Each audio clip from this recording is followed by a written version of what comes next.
Good evening, everyone. I would request you kindly switch off your phone, be settled, as the guests are arriving in a couple of minutes.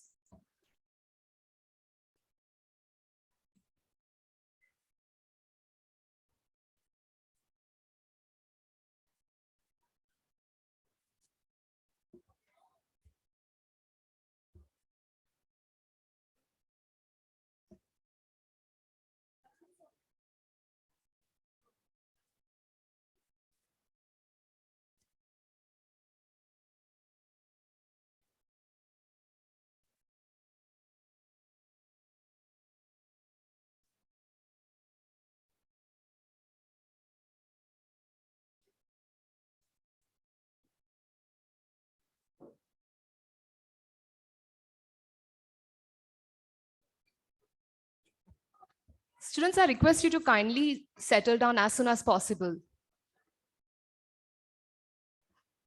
Guys, the guests are arriving, so could you please settle down as soon as possible and be silent?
A very good evening, everyone. I request you all to please kindly sit it down. Thank you so much. Myself, Sharanya Pillai from Batch 26. I would like to extend my warm welcome to our beloved founder and chairman of Zine Bangalore, Professor J. Philip, our Dean Academics, Zine Bangalore, Professor Madhu Kumar, our distinguished guests for today, Mr. A.V. Srinath, Mr. Sanjay Bose, Mr. Narayan Sharma, Mr. Mandar Ghatnekar, and Ms. Rupa Mohan. Respected faculties, professors, my fellow batchmates, and everyone who has joined us online, I welcome you all. There's something about the difficult times that unleashes the humanity's inner creativity. With some delay, we humans have marshaled a counterattack against COVID-19. We have indeed come up with some promising developments and innovations across a number of areas that are worth noting. That brings us to today's topic of panel discussion, COVID, the innovative imperative. This session is in partnership with BCIC, that is the Bangalore Chamber of Industry and Commerce. BCIC is the apex chamber of commerce representing large and medium industries in the state of Karnataka.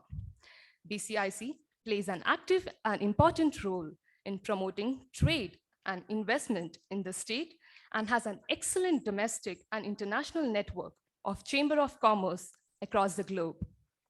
It organizes seminars, workshops, and interactions with senior government officials from center and state on critical issues concerning trade and industries from time to time. It assists large and medium enterprises by promoting and protecting their business interests and encourages technology transfers, technology upgradations, and research and development. To proceed ahead, I would like to invite Ms. Rupa Mohan, the Deputy Secretary of BCIC. Ms. Rupa Mohan has a previous work experience in top roles in the manufacturing sectors and in the management institutions. With BCIC, she's the overall in charge of Sectoral Export Committee and all event organizers are by her. Over to you, ma'am. Very much for the wonderful introduction. On behalf of Bangalore Chamber of Industry and Commerce, I welcome all along with the exam for this exclusive session on COVID, the innovation imperative. I extend a warm welcome to all the ladies and gentlemen present, the chairman, faculty, and students of design, and to the distinguished speakers of the session. The COVID pandemic has presented challenges that the world hadn't seen in the past, and its ramification has been on an unprecedented scale. As with the adage, with challenges comes opportunity, and opportunity drives innovation. It is high time for us to make the best out of it. Each and every sector had to endure the shocks and had to come out of the situation unscathed. The new normal being redrawn every now and then, leading to a paradigm shift in the way business are conducted, with innovation being the key in terms of sustaining this pandemic onslaught. We have in our midst today leaders representing tourism and hospitality, technology, education and travel sector, and pharmaceutical sectors who have seen it and experienced it and have ensured that their business stay afloat in these testing times and are here to share their valuable experiences. I take this opportunity to welcome Mr. A.V. Srinath, Senior Vice President, DXC Technology, Mr. Sanjay Bose, Executive Vice President, ITC Hotels, Mr. Narayan Sharma, CEO of Manipal Foundation and Senior Vice President, Manipal Education and Medical Group, Dr. Mandar Ghatnekar, Chief Digital Transformation Officer, Biocon. A hearty welcome to all of you, sirs. We deem it our honor to have you amidst us, and on behalf of the participants, we are sure that you will have a captivating and enriching learning experiences, including myself. I once again acknowledge the support of Professor Philip, Chairman of Zyme, for providing this opportunity for the Bangalore Chamber of Industry and Commerce in associating with this initiative. Thank you all once again. Thank you. Thank you so much, ma'am, for a wonderful introduction. Now, I would request Professor J. Philip to commence the panel discussion. I'll come there.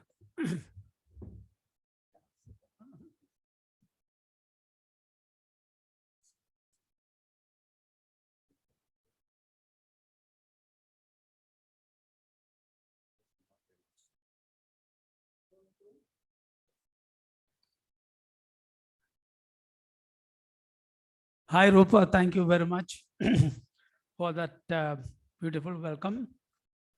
You gave us a good start. Thank you. And thank you, BCIC, too, for this partnership. Students, faculty, our partners, and our viewers, far and near. We are used to the expression animal spirits. That is often used in the Indian business context. One is so happy to see that spirit is back again in India. Almost all across the business sectors, you could see this. For example, that of course typifies it. The Prime Minister commented on it a few days ago. The highest level of exports, $400 billion, first time ever, and that was this period. Foreign exchange reserves, 600 billion plus. IT growth expected to be 11%, could even be more, which is one of the highest again in recent history. Every flight of Indigo, and for that matter, every airline I recently flew, full. And that is almost true of Oberoi, Taj, ITC, or whatever hotel that you talk about. And so business seems to be back again as usual. Now, if you want proof enough, you only have to go to the Bangalore airport. It's almost like a bus station, the kind of number of people. All drive on the roads of Bangalore at 11 p.m. and be surprised to see how active the city is. I never seen this so active in my life here. 1985, it's about 37 years, I haven't seen it. The dark months of the pandemic are over. So my secretary reminded me how to wear mask. I said, from tomorrow onwards, you are not supposed to have a mask. It looks like 31st of 1st. Anyway, so that is that symbolism of we are thrown away the shackles of this pandemic.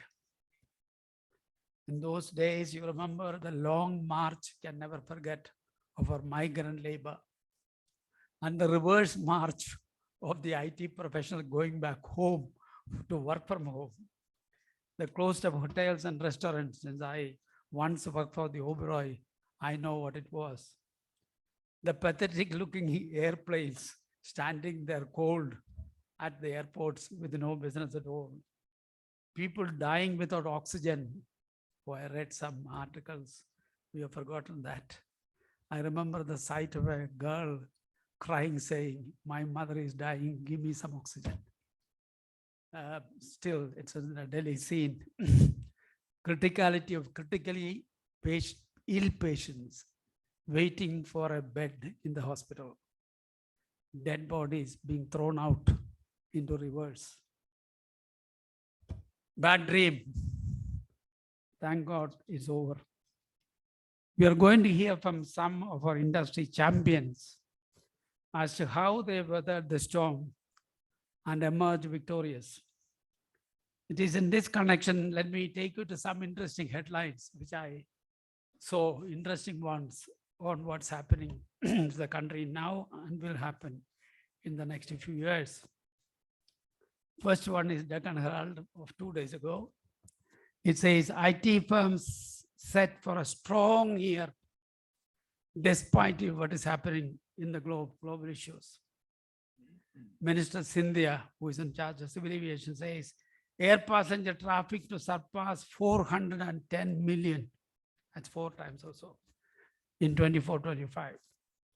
Now he adds Indian airline companies will add 110 to 120 planes a year, every year. Now, another report that came, traffic likely to soar high as regular foreign flights take wings after 2 years. Something which we all know well, TCS. TCS says we are overrolling and we will double up our revenue to $50 billion in 2030. Now they are about less than 20 billion now. And the biggest news of all is Accenture Recruitment, goes by this heading, hiring spree. Accenture adds 1.6 lakhs employees this year. One company. 40% of that was in India. That is 64,000 Accenture added in India. Now, if we missed construction, here is something from the Prestige Group, the CMD. Residential real estate sector witnessing sharp recovery is the CMD of Prestige. Now, if we are not convinced, here is something very authentic from the big 4. Now, EY, KPMG, PwC, and Deloitte. They say we see big growth post-COVID. Suddenly, it's a brave new world. But don't forget those painful, anxious, bone-chilling days of the pandemic, which hit us from all over. Now, the change, I saw a beautiful headline in Deccan Herald of yesterday, which says a huge change. Indians splurge on luxuries as pandemic eases. So the word is Indians splurge. And the next byline says business class tickets, 5-star hotels gain momentum as pent-up demand picks up. Now there is an interesting proof which you people wouldn't know. Now when we are growing up, we are a hungry country. Every year we are short of food. So we depended on what is called PL 480, American. That is public law 480, by which we used to get wheat and rice, and went on for years. This year news, India is going to take like Russia and Ukraine and going to export 12 million tons of wheat. Fantastic turnaround. That is perhaps summarize the whole story of the progress. India, which was so deficit, so hungry, food 30, 40 years ago, is going to export 12 million tons of wheat this year. All right, we have 3 webinars in a row today, April 6 and April 13.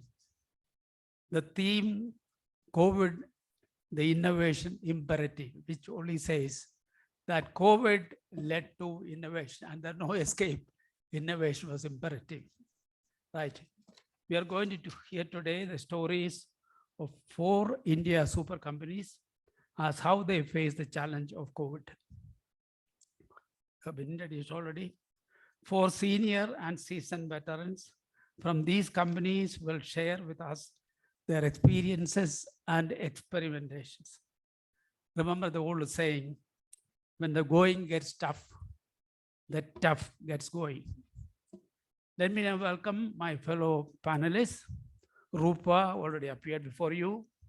Mr. Srinath will come in a few minutes from now. Mr. Sanjay Bose will appear from Calcutta. Narayan Sharma, a fellow XLR. I was telling in the last seminar, we had 3 XLRIs. So there's no way we can run anything without XLR being present. So a particular welcome.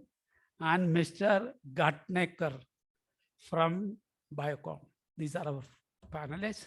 A hearty welcome to all of you and every one of you. And I'm sure the next 90 minutes will be rewarding to you. Thank you very much. Thank you.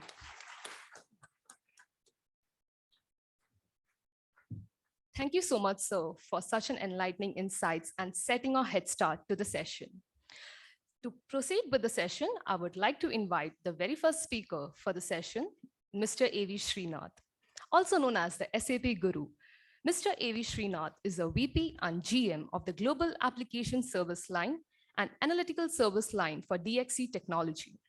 He's currently managing the service line, which includes solutioning and delivery across technologies like ERP platforms, digital applications, app modernization, hyper-automated managed services, data, and analytics. He has also gotten an opportunity to work with Azim Premji for various projects. He has a strong and proven global experience across United States, Europe, Australia, Middle East, and India. He has 30 plus years of industry experience with working ABB, Emphasis, and Wipro Limited. Mr. Srinath brings in a rich experience in large program execution, building strong alliances, partnerships, and large development centers in India for the global clients. He's a highly accomplished business leader and a well-respected by the customers, partners, and analysts.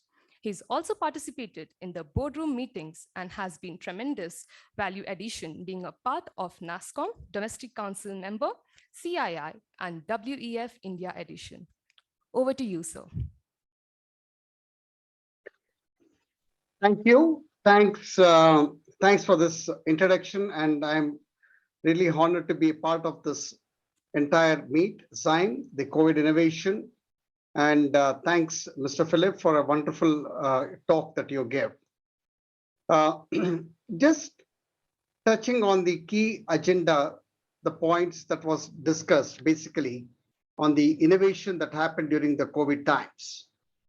So since I come from a technology company, DXC, where the company which is an amalgamation of erstwhile CSC plus HP, it's called as DXC, which is for the last few years, and where we do cutting edge system integration technology work to all our clients globally.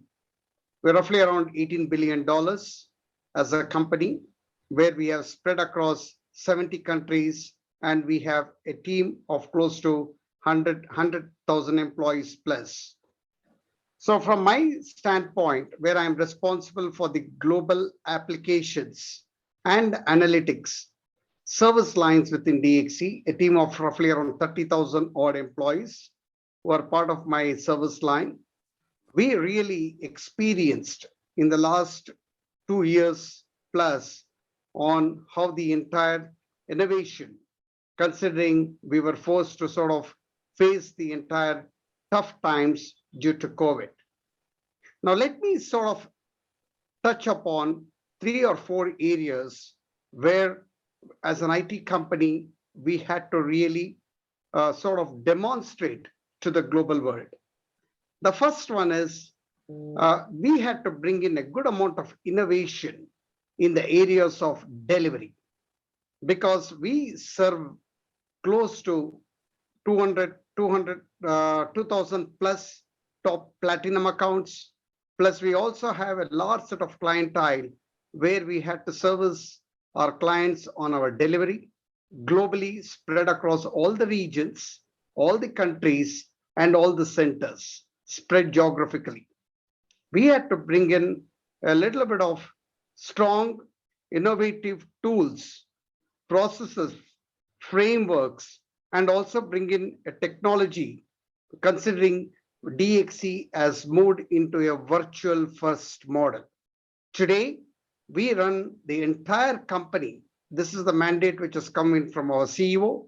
The entire company. Today, the theme that we are running is basically the virtual first, because we have now got used to this model in the last 2 years, and we have shown to the world that we are able to deliver to our customers with, in fact, increased productivity, higher quality, and also no downtimes. That's the first. So the innovation we brought in is in the area of building in some fantastic tools which can really capture and sort of record and do the entire managed services application development work. The second area where we brought in the innovation is really doing strong program management and delivery management. You building in the entire agile and DevOps and Scrum based, squad based, where the consultants can be located geographically outside at a different demographic places. We were able to bring in that delivery capability, building in the agile tool sets. That's the second innovation. The third one is, from the customer standpoint, new business models got emerged.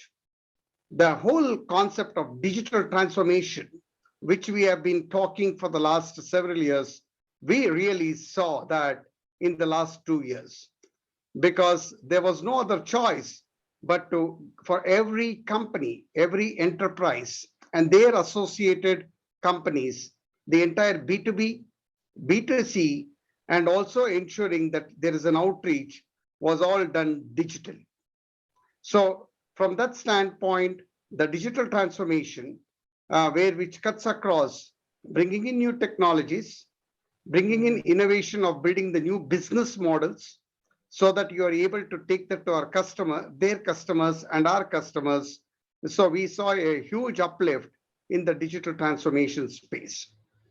The third area that where we saw a good amount of which we brought in innovation is, gone are those days where when we used to hire the talent, where the candidates used to come to our offices.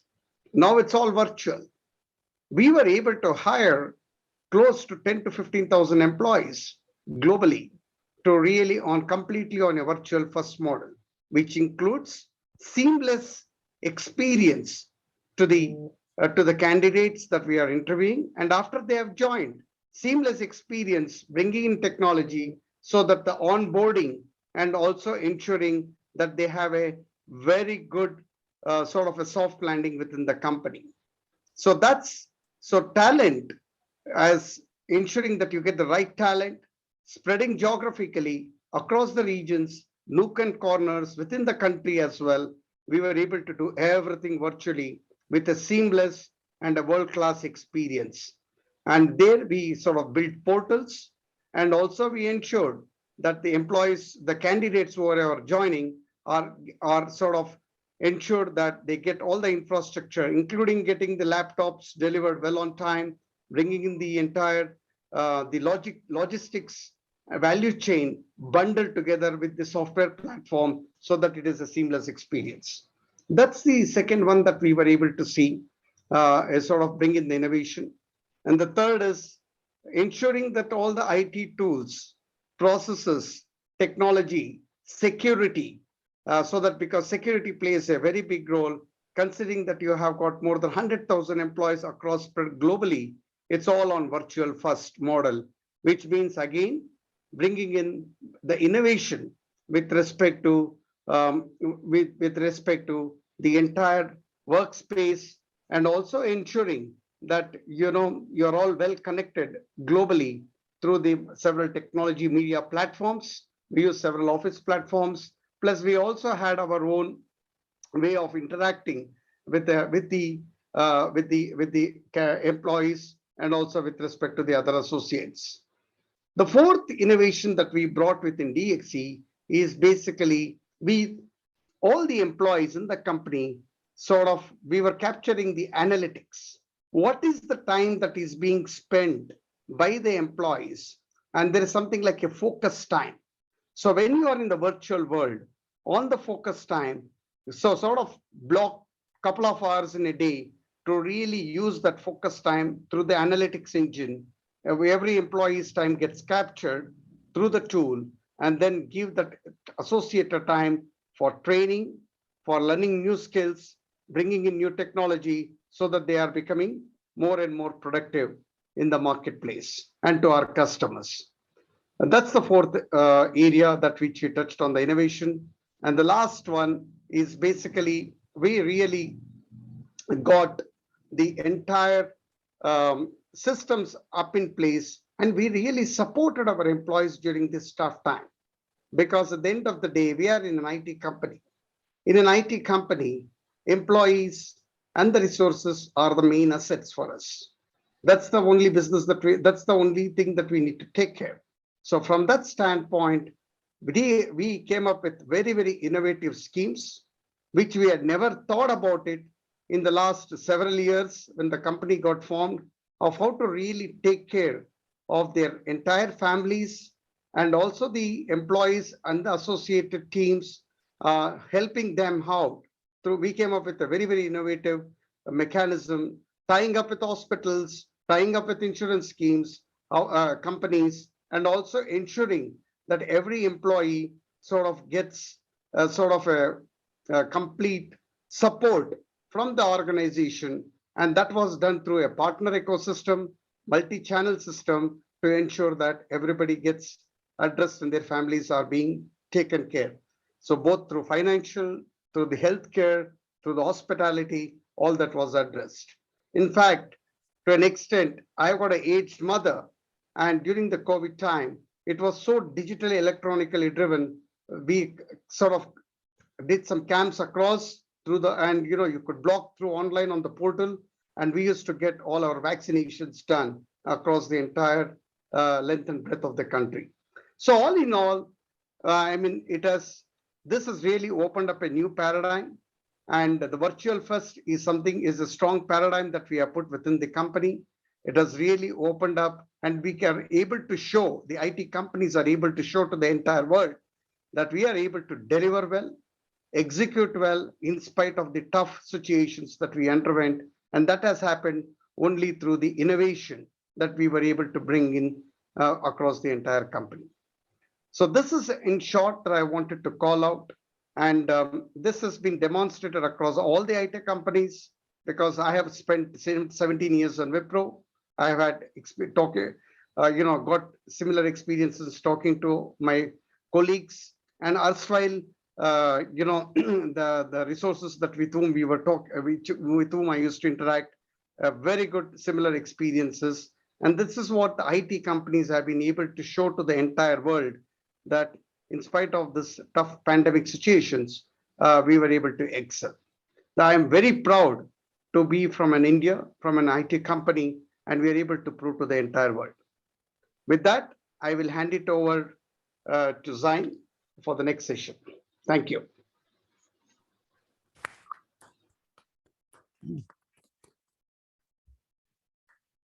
Good evening, everyone.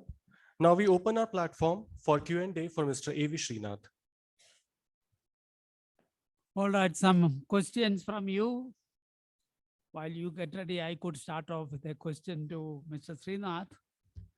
Mr. Srinath, I think you almost started in the first sentence itself, the virtual operation. Appreciate it. A 1 lakh company, almost 2 years. But recently, I think with the famous speech of Narayan, when he said, as people, schools have started, colleges have started, employees must go back. And that, of course, have been strongly implemented by Goldman Sachs. I think the Goldman Sachs president said, every one of you come and start physically working from February 1. And of course, every one of them said this has something to do with the slow slippages of the culture of the organization. Now, since from whatever you said, I get the impression that you continue to be virtual. How do you see this Narayan statement and what the company like Goldman Sachs is doing in the United States? Virtual versus physical, culture erosion, and even morale of the employees on a longer term. Excellent question. Excellent question. I think so. Here is our point of view on this. The reason maybe there is a talk of getting all the employees to the organization, and in fact, we are also contemplating. I'll tell you there are two reasons. One is, while the whole model is going to be on virtual first, there is always a need to really get the leaders, the senior leaders and the next level leaders, at least maybe once or twice in a week, to get the leadership together to really exchange the thoughts, the ideas, the business planning, budget planning exercise. And also, during the last 2 years, we have recruited a lot of senior leaders and the teams across the company. So at some point in time, it would always be good to at least have some sort of a touch point, connect, and at least sort of bring a recognition to the entire employees that you would have brought in, you would have got into the company. But having said that, from the delivery standpoint, from whatever the commitments given to our customers, we have been able to prove that. It is just that with respect to the fact that everybody has been now working virtual for the last 2.5 years, there is a little bit of a mindset change which is coming in, and also there is a feeling which is setting in that it is now time, at least let's go to the office to meet up, at least get an acclimatization, getting into the entire office culture. And I think that's what is the message that I could understand. But having said that, from DXC, we are still moving into the virtual first model. But as gradually as the thing starts opening up, maybe we will get a set of team members where you can do some sort of a sessions around that and sort of increase the bonding. That's the first point. Now, the second one is on the culture. I don't think from the culture standpoint, we have seen any perceptible change. As I mentioned to you, it is important that what will happen is as you start working more and more remotely, there is a feeling that the whole life will sort of move into that mode. Then there is very less touch point with respect to the associates, their fellow associates, and the entire team. The whole IT company got built on co-location, working together, working as a team, and as a team sport. But now that is gradually moving into this virtual model. So I don't think we have seen any culture change as of now. At least it is too early for me to comment, sir. Yeah. Thank you. Yeah, go ahead. Thank you, sir, for sharing your valuable experiences and observations with us. No, some other questions if there are some. We'll take. Any questions from the audience? Yeah.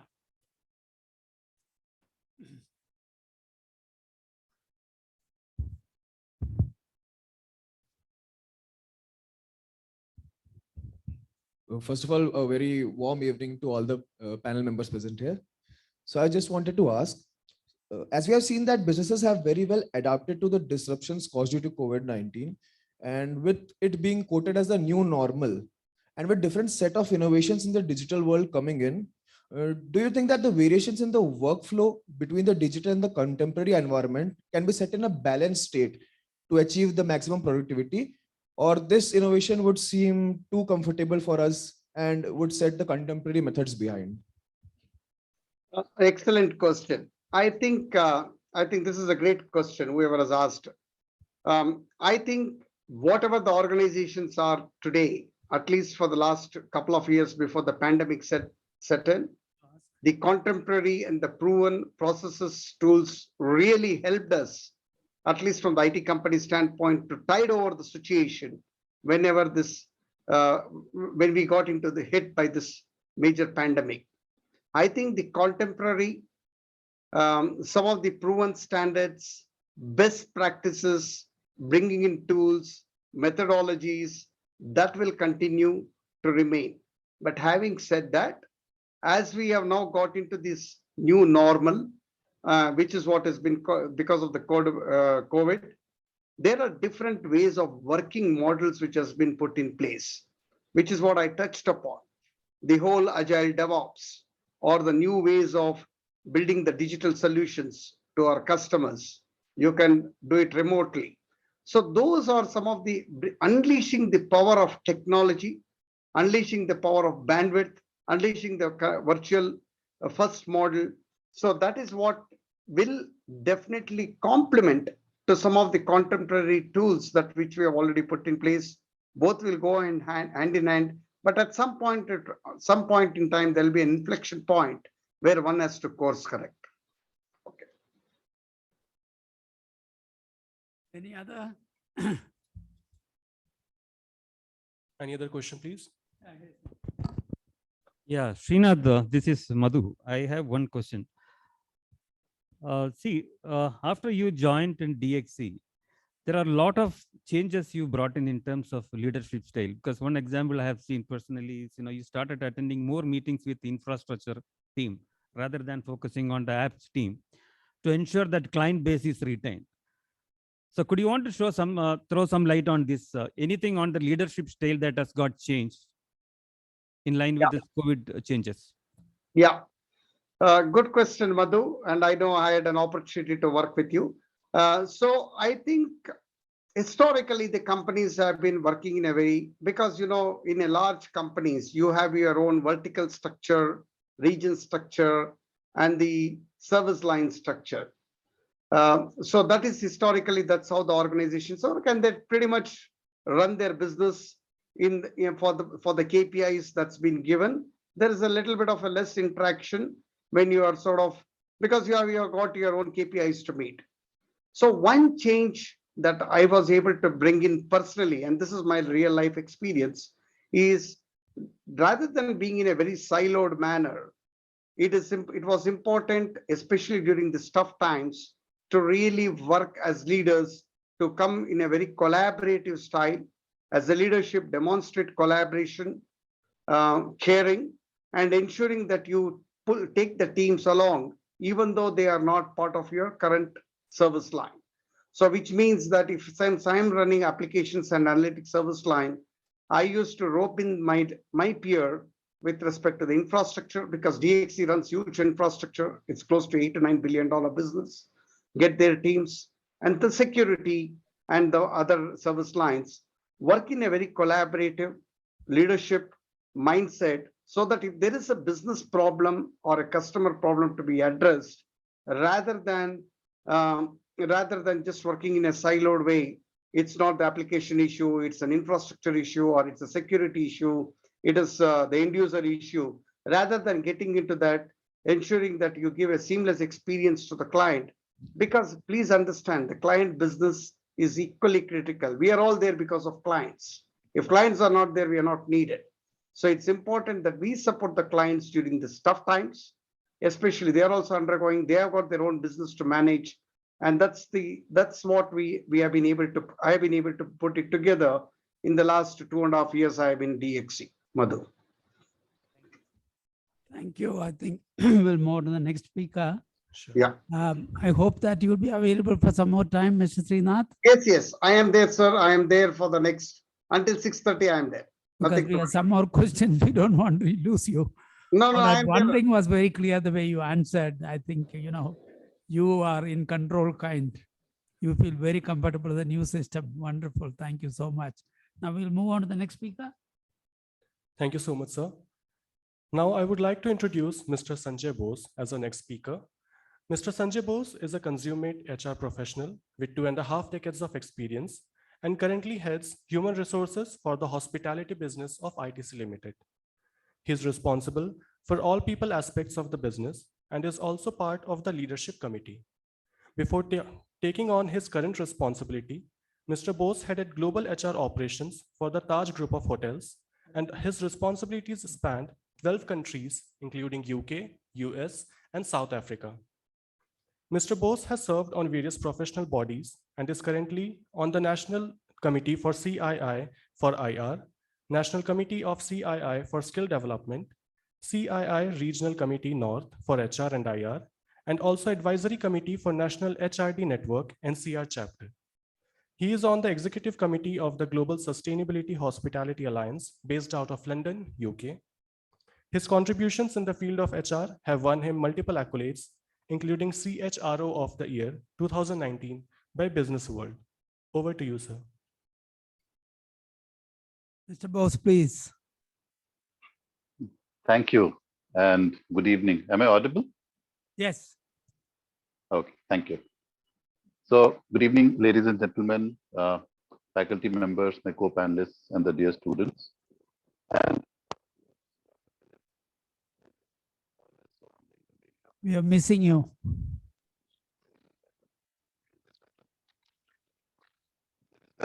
Sir, your audio is choppy, Willie.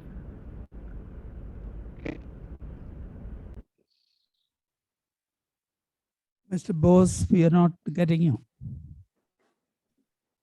will you see if this is better? Yeah, you're back. Thank you. Yes, sir. Better. Okay, great. Okay, sorry about that.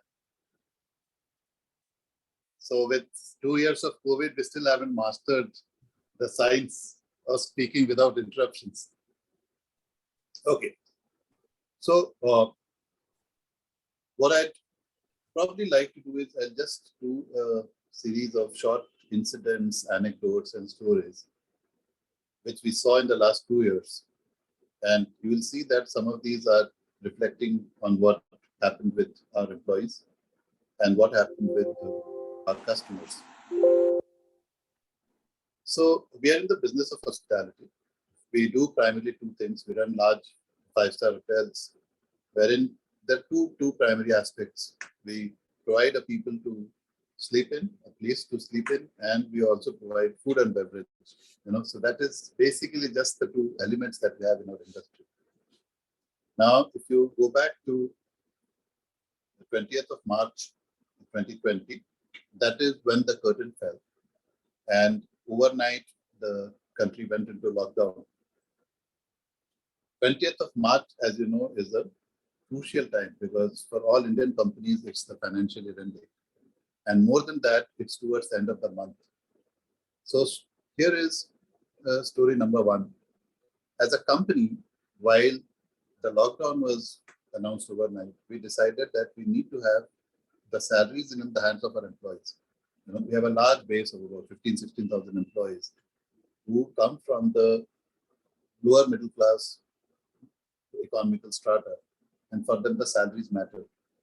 At that point of time, it was not clear whether the lockdown is going to be for a short time or for a long time.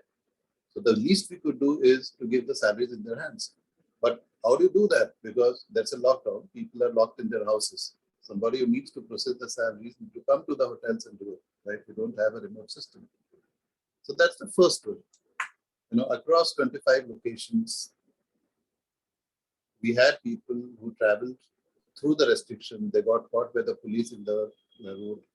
They did not have stuff to eat, but they came, they worked overnight, they worked through the next day, they worked through the next night, and ensured that the salaries were put in the banks of the people by 22nd, 23rd of March, by the third day of the lockdown. I don't remember the dates, but certainly before the end of the month.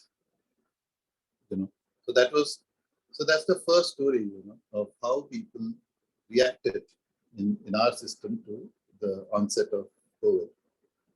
Then, of course, there was lockdown. We are in the business of guests coming into our hotels. So if there's no travel, there is no food and beverage offerings, there's lockdown in the country.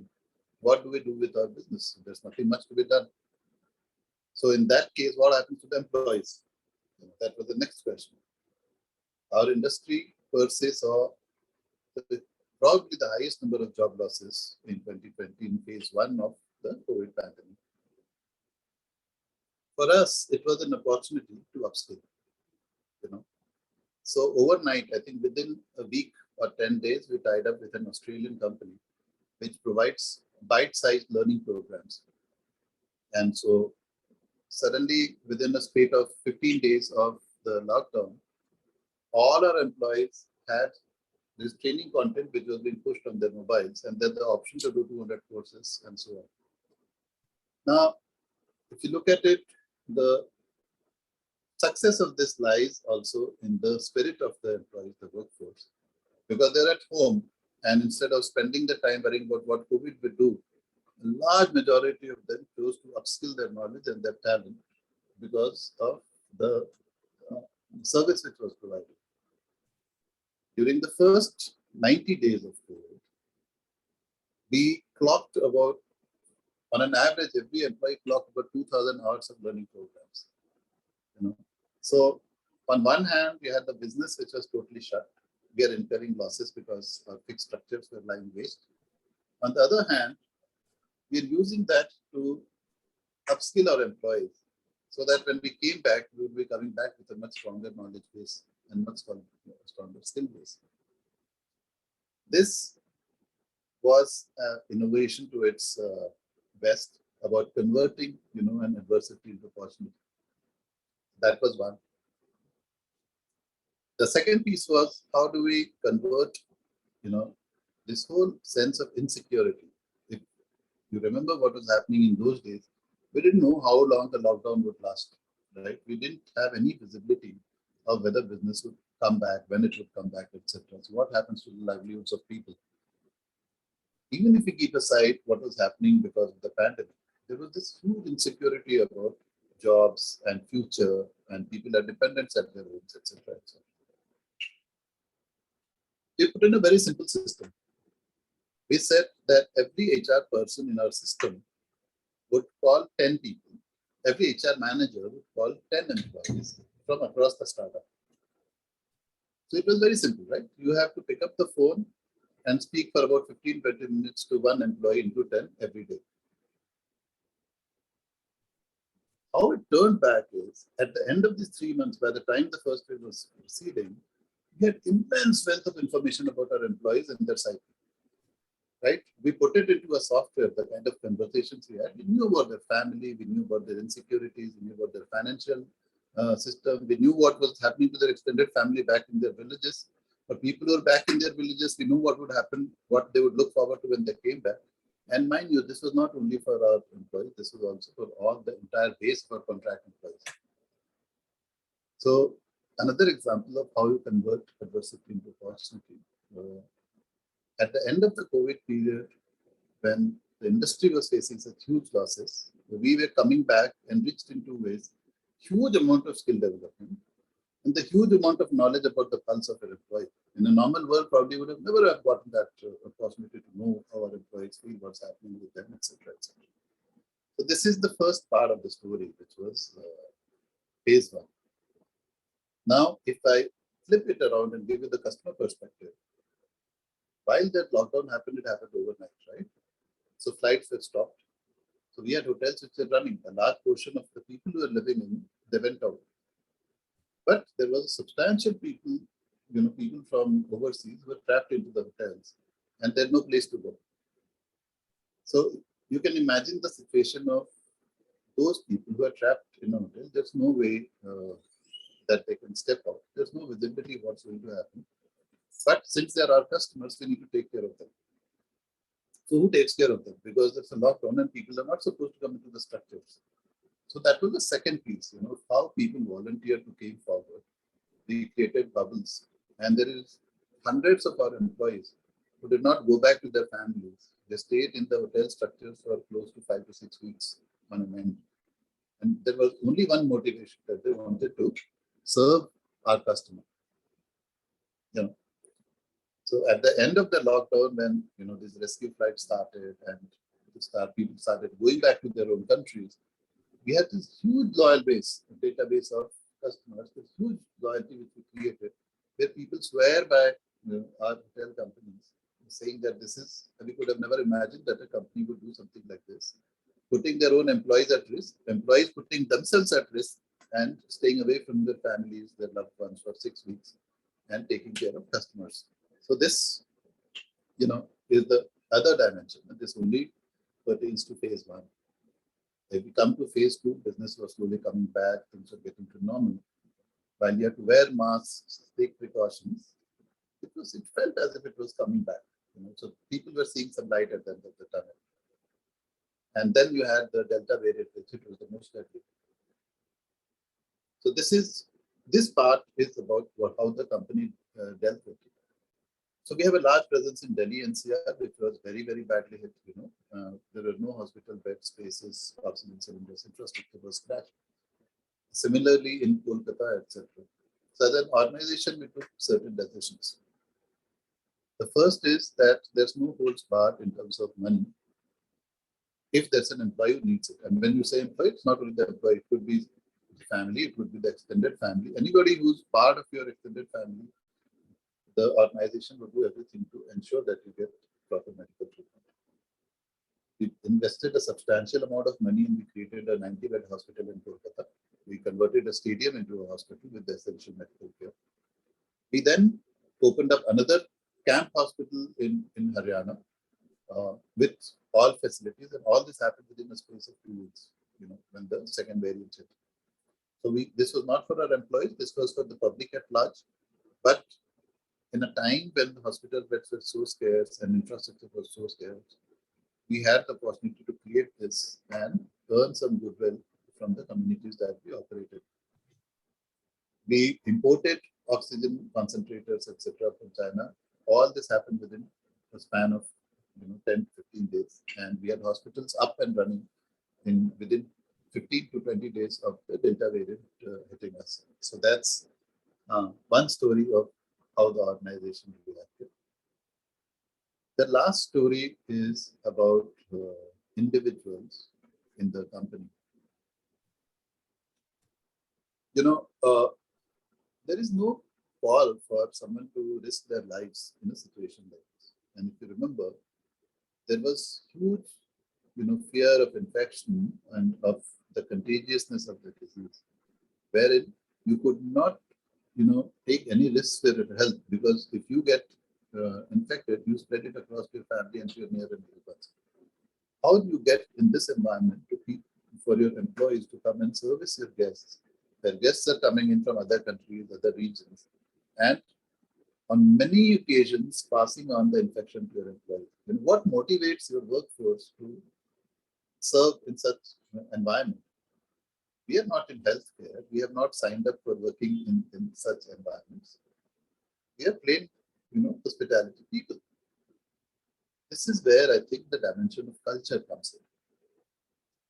ITC hotels per se, and many other hotel chains for that matter, they believe in culture where it comes from the heart. You know. So if I tell you today that in a workforce of 16,000, there'll be hardly one person or two people who thought twice about coming to work. Many of them got the disease from our customers because we couldn't predict it, right? In spite of all precautions, there would be someone who would pass it on to you. Not a single person in our workforce ever refused to come to work when it was required. Not a single person, even though you had some co-workers getting affected, said that I would not want to serve the guest.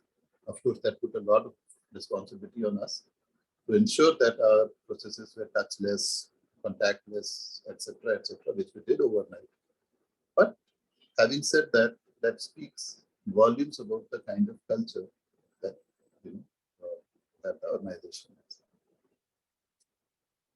From a business perspective, innovation, it's a lot of intervention of technology. Remote working is not something which was new, which was brought on by COVID. What happened is that it got accelerated. It always had the potential to come in, but it got accelerated. So as an organization, we responded by introducing technology at a very fast pace. A lot of our processes, which were earlier manual, in person, etc., became digitalized. Today, if I check into a hotel, I don't have to touch stuff. I have one app which allows me to check in, which goes into the room, which allows me to control the room lights, TV, etc., billing from one app. Typically, we would not have done that earlier so fast. We would have done it, of course. We have done it in the limited time that we have. There are many hotels which have introduced, robots which walk across and deliver orders to the room. Still at experimental phase, but that's happening.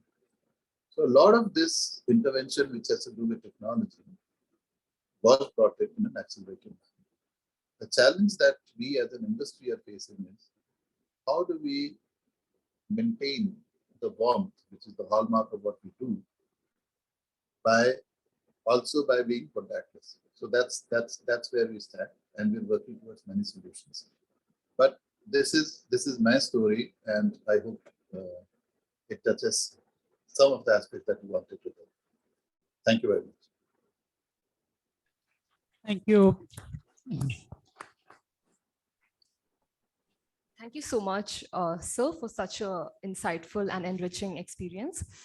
Now I open the platform for questions. Any questions from the audience?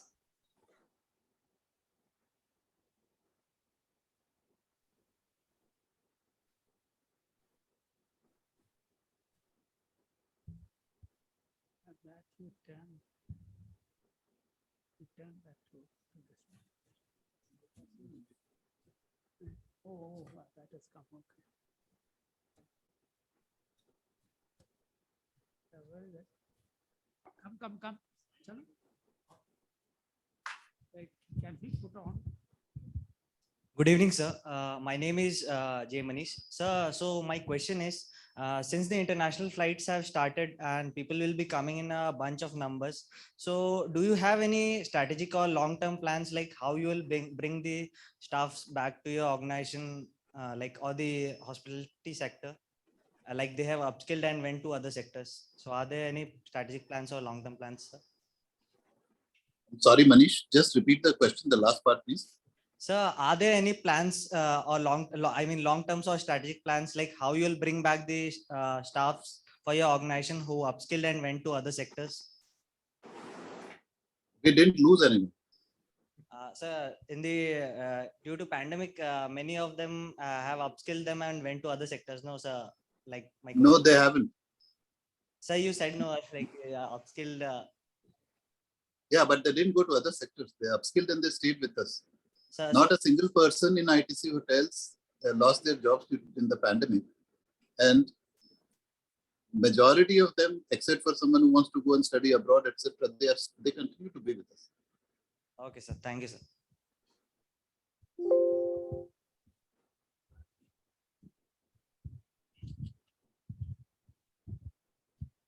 Good evening, sir. It's good to know that your employees, after upskilling, they stayed with you. But my question is, during COVID situation, what are the other ways of revenue generation for ITC hotels that you looked I'm for? sorry, just say that again, please. What are the other ways you looked after for revenue generation during the COVID situation? Yeah, they say that necessity is the mother of innovation. So when the hotels are not open for business and people can't come to you, then obviously you can't provide a place to stay. But there are many of our customers who come to us for our food, right? The kind of cuisine that we present, and therefore that's the piece of our F&B operations.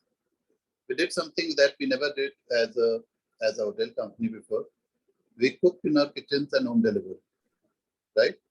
So I don't know if you have seen it across the net or had the opportunity to experience it yourself. But the ITC food, whether it's Bukhara or anything else, today can be home delivered to you. So that's a big vertical which has opened up for us and has been able to satisfy many of our customers who could not venture out of home, but they got the ITC experience in their homes. On the other side, there is this whole business of virtual get-togethers. Earlier, when you used to do a wedding, you would call people over to one place, so 1,000 people come and there's a wedding which is happening. This whole virtual piece has taken off. So if you're in Bangalore, you have 50 people, 50 of your guests who are in Bangalore who come to, let's say, ITC Gardenia. Another 50 come to Hyderabad. Another 50 from Chennai come to the hotel in Chennai. While the wedding is happening in a Delhi hotel, right? So you're all virtually connected. You participate in the wedding ceremony. Then you have your the meals, the buffet laid out, and you try and bring it as close to reality as possible. So this is, another piece which opened up for us as a revenue stream. We also have, we have this about a year and a half back, we launched this very, very innovative piece of keeping the workplace safe on hygiene and cleansing and touchless standards. We're the first hotel company in the world to have gotten certified, and we call it the V-Assure. So that opened up an avenue for us to let out some of our space for offices. So international companies which wanted to be in a location which was hygienic, which was secure, germ-free, better oxygen, is something that we started writing. That's another avenue which opened up for us for revenue generation. So these are 2 or 3 examples, quite a few like this. Good evening, sir. My name is Ragini Bose. Sir, you spoke about how the employees put their lives at risk and they still showed up at work in the middle of so much adversity. So why do you think that happened? Is it because they're intrinsically motivated, or was it because of external factors and the organizational culture? It's primarily intrinsic. See, in situations like these where lives are at risk, there are not many external factors which can compel you to put your life at risk. Even if it happens, it could be for one time or it could be for a short while, right? This is basically a culture which has been seeped, which is imbibed within the workforce for decades. We don't have a clear answer to this, but certainly it is something which is intrinsic motivation. We did not have to ask any person to come into work. We didn't have to compel anyone to come to work. Not one of the total 16,000 that we had. Whoever was told that we have guests and we want to come in. In fact, we had people vying in, saying that why only 50% are being allowed? Why can't I also come to work, etc., etc. It is not for salary. There is no monetary loss to the person, whether he's at home or at work. Totally intrinsic. So it's something that I also wonder about as HR. How do you build a culture like this where people voluntarily come and want to risk their lives? Mr. Bose, I want to ask you a question. Yes.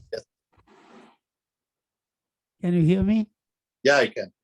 All right. You see, yesterday or day before yesterday, there was a lovely article on ITC. I don't remember which one, Business Line or Business Standard. talking about if you are investing money, invest in ITC, one of the best companies, and talk specifically about the various businesses of yours, including hotel industry. Now, this year was an extremely bad year, but you seem to have done very well. That's why this chap says that if you are investing money, invest in ITC stock. Now, could you please tell us, now I'm asking this because I know this company for years. When I was in Jamshedpur, I used to have some friends. Later, your Anand Naik, your predecessor, was my student, who was director HR. Sridhar was an XLRI student. I know. Your first, the long predecessor, Sudhir Andrews, was a dear colleague. HS Reddy was with whom you would have worked in Taj, was a good friend. So long association, good association, happy association. I always admired ITC. And I had some very senior friends, including Ibara, which is talking about 50 years ago. So I know the companies very well. But for the sake of our students and faculty and other viewers, could you tell us why is it somebody is saying ITC is the best place to invest? Sorry, that last phrase I missed. Best company to invest. To invest, okay. Invest, yeah. I'm going back to something else, which means you performed well. See, it's like this. ITC overall as a company, I can say that over the last 25, 30 years, it has proven that it can grow very fast. It can provide huge returns to the shareholders. At the same time, do for the equal good for the community and the country. You know, for example, if you look at ITC hotels, we were building green hotels when green was not something which people talked about. 20 years back, we had hotels which had zero emission, zero carbon footprint, etc., etc. Even today, I have hotels which are 100% on sustainable energy, right? So I think in many ways, ITC started giving back to its stakeholders and to the country and to planet Earth overall in proportions which was not seen before. So I think that led to a lot of investor confidence. And I think we have been able to hold that confidence, and that's why, this whole theme about we should invest in ITC. That's, of course, that's my personal opinion. Coming back to what we did last year when, the questions which was asked by one of the students, what do you do when in terms of adversity, your standard lines of revenue dry up? So that's where the piece of innovation and improvement came in. When we looked at alternate sources of revenue generation and turned probably what would have been a very bad situation to a not so bad or even a good situation in the last 1 year. I mean, it was all, turning adversity into opportunity, as we call it. Many of those things they spoke about has helped us in good state. One is the employee morale, the commitment. The second is the quick thinking, introduction of technology, opening up new revenue streams like the takeaway channel, etc., etc., etc. All put together, I think we have braved the COVID wave well. So that's about it. Thank you. Thank you, Thank you, sir. We have one more question from the president of Zyme Society, Mr. Anil Philip from online. Over to you, Marmin. Thank you, Sharanya. So Anil sir had a question. Is there any new business model that the hotel is looking at or has started in terms of the number of the hotel started home delivery, perhaps? Is there any new business model that the ITC is looking at? Yeah, so we have done some changes to the model. At a larger level, we have started focusing more on small properties in resorts, etc., etc. So if you look at, it's not a different model per se, but it's a new space for us.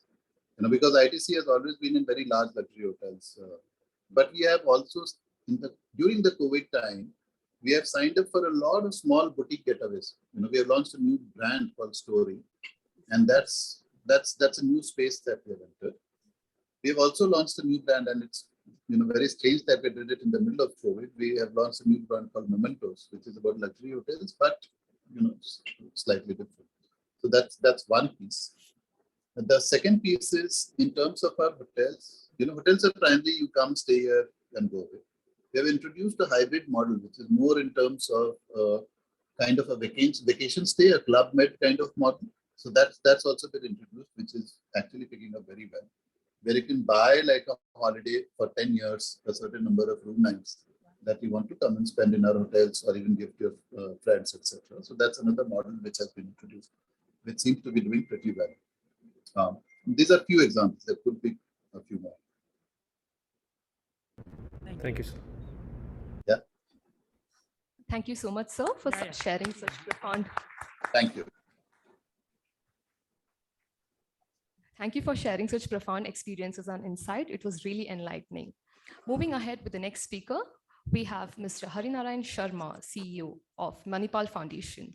Over 36 years, Mr. Narayan Sharma has gathered a wide spectrum of experiences across various industries in investment management, corporate strategy, mergers and acquisitions, including investment banking, corporate and structured finance.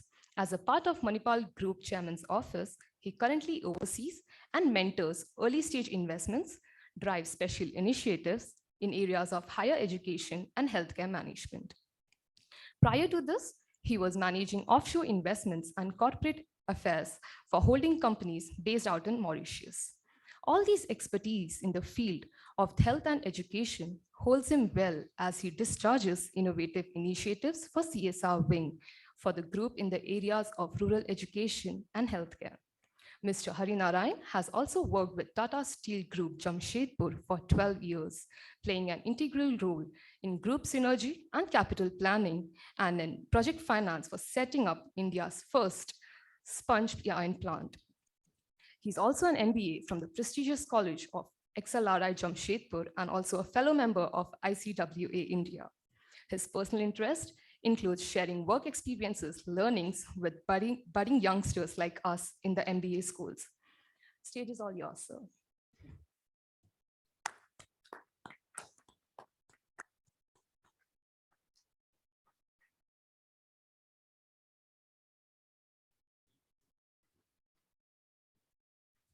Good evening, everybody.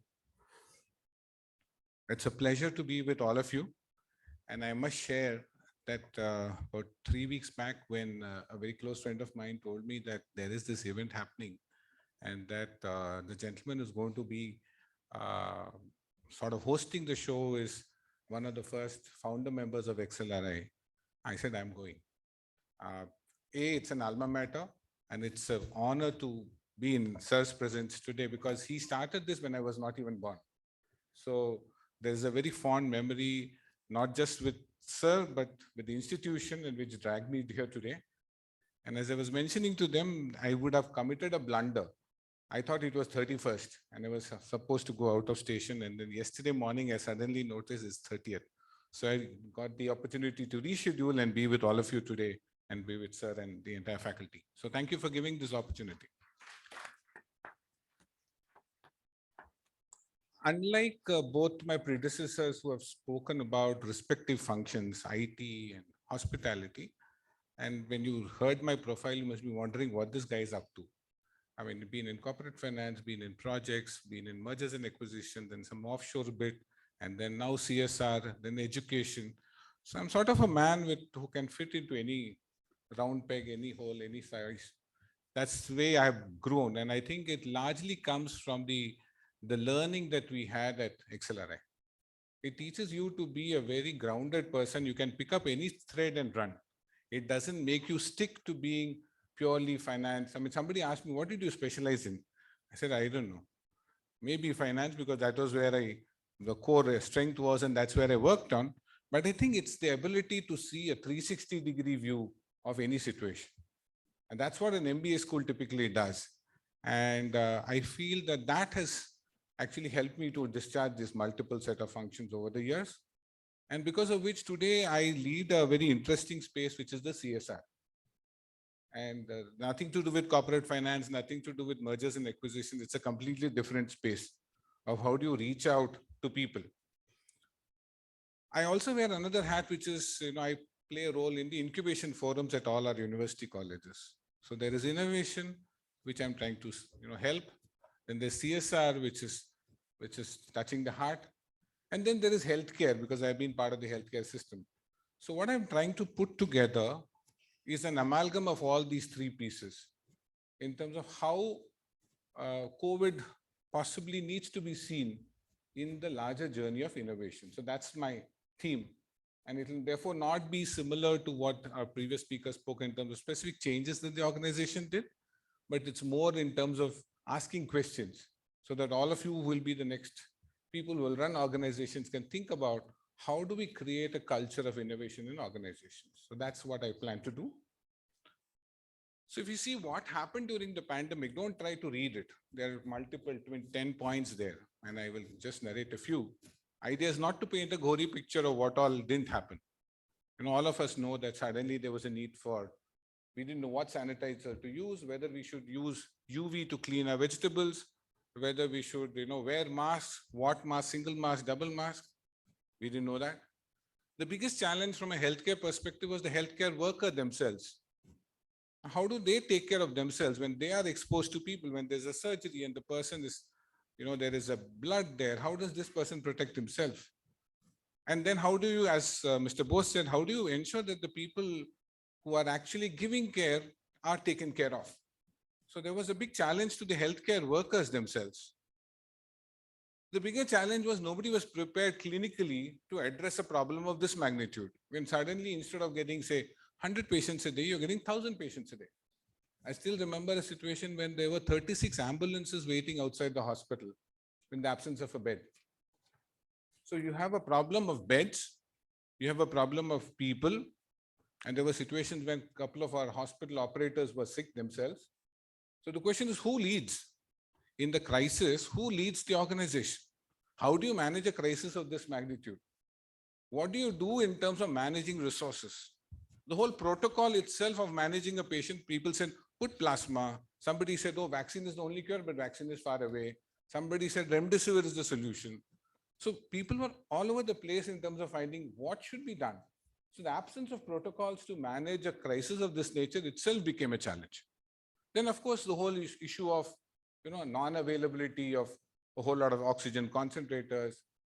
I think the biggest calamity was, how do I consult my doctor? In India, we are all used to saying, if I fall sick, I'll talk to my doctor, or I'll go to my nearest neighborhood doctor or talk to my physician. That itself became impossible. So when you are not able to reach out to seek help, what do? Invariably, we tend to feel that we are facing a losing battle, isn't it? But what struck me most is that in the time of crisis, humanity actually rose up and became the spur, became the sort of trigger for innovation. And what did we see? We saw a whole range of new things happening. We saw people innovating kits, PPEs. There was one gentleman in Coimbatore, if I remember right, who went and saw doctors in the theater who are wearing those plastic masks, which all of us saw. And he said the temperature inside is so intense that this guy is unable to, one is there is fogging, and he's unable to see what's happening, plus the fatigue, the perspiration. So he designed using a helmet, a scooter helmet, a gadget which can be worn on the head. Imagine out of fiber. Saying that that can be used with a visor so that he's able to not necessarily wear everything, but at the same time discharge his function.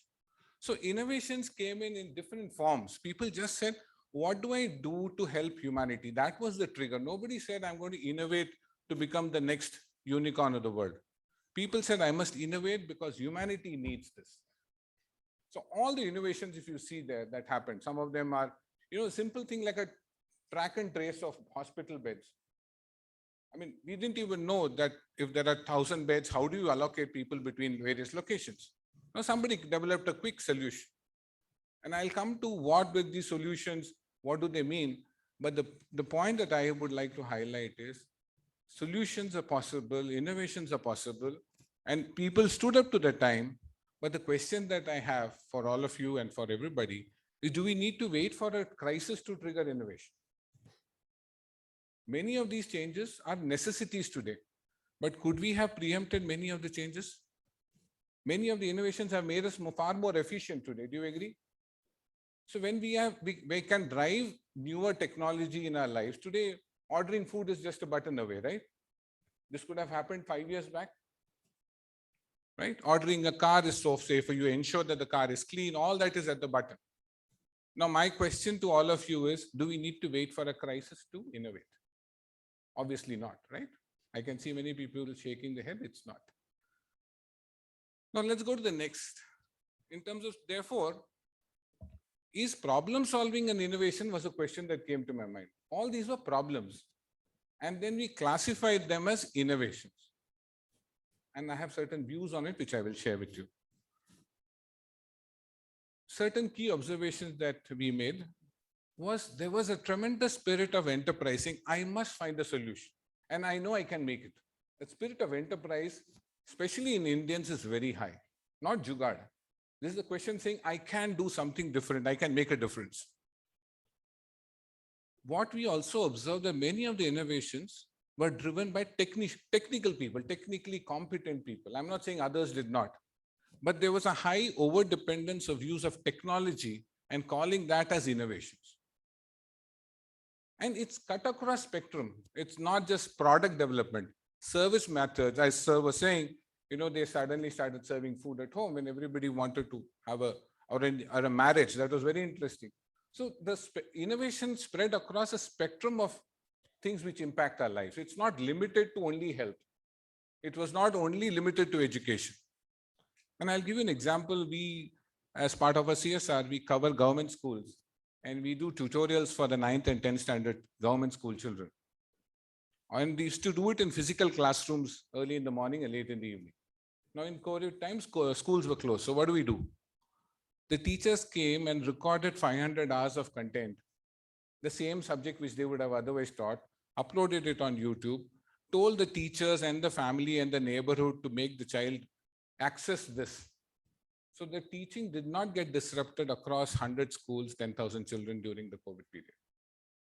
To the extent that in the second wave, the government asked us to do for another 100 schools for a limited period of 4 months, saying that we don't know when schools will open.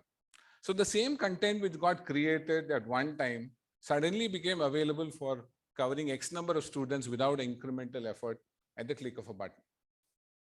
So therefore, there is no space which defines where innovation can come from. That's a limited point I'm making. The other observation is corporate social responsibility really was its peak. I mean, money was pouring. And because of the CSR, I know what used to happen. Money just came in tons, not trickles. We had alumni from, we have doctors all over the world. So we had alumni pouring in saying, can we give money? Tell us, what do we want to do? Can we donate ventilators? But unfortunately, our regulations are such that we were not able to tap those resources because getting foreign currency, getting donations, etc., became a big challenge. So while there was an urgency, while there was massive support outpouring, the framework at times does not support. But coming back to my thesis of what is innovation, 5 questions. Are all the solutions sustainable? Any innovation to be successful in the long run has to be sustainable. It cannot be there for today, tomorrow, day after, and then die away. So then it is opportunity. It is not an innovation. Innovation has to be sustainable. Second is, these solutions have to be top of the line. You can't just have an ordinary solution. If it is innovative, it has to be breakthrough.